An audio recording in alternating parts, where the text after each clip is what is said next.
Good morning mga kagigil. Ayan, pinaprepare ko lang po yung ulamin natin mamaya. Nag-dice. Wow, diba? Diced. Nag-dice ako ng red bell pepper. At gusto muna po tayong bawang at sibuyas. Ano?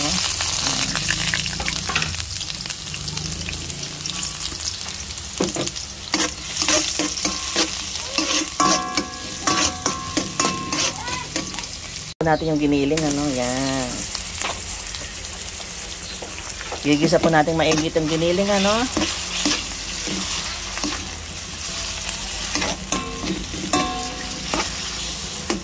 Pasan po natin, apoy natin konti.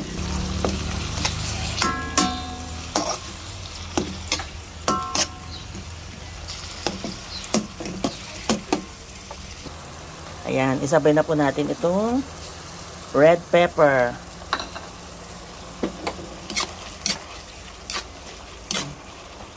Ganda ng kulay. Gisa-gisa lang po. Ayan, okay na po to, no? Set aside muna natin. Magpipilito tayo ng patatas.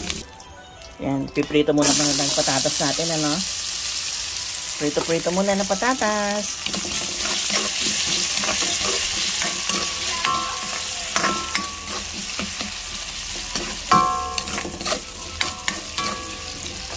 Ano ba yun?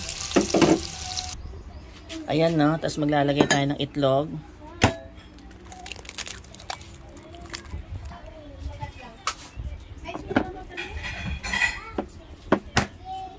Ay. Ayan, no? I-mix lang po natin yan, ano? Ang ulamin lang po natin ay giniling.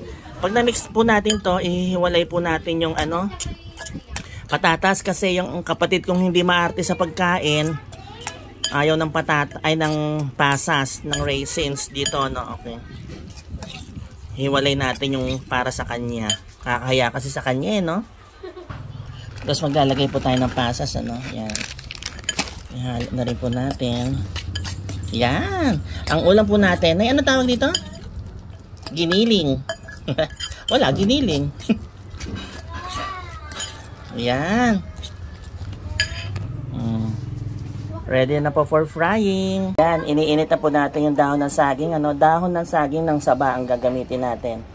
Diyan natin ilalagay yung giniling natin para hindi dumikit, hindi masunog ang ating giniling. Okay? Tsaka may added bango. Yan. Lagay na po natin yung giniling natin. Ano? Form lang po natin ng bilog. Yan. Tapos, takpan na po natin. Ayan. Pwede na po natin baligtarin yan, ano? Ayan, nabaligtad na natin. At sakto naman, no? Kaya ngayon, takpan uli natin. Ayan, pwede na po yan. Medyo nadurog. Pero masarap po siya. Kain na tayo mga kagigil.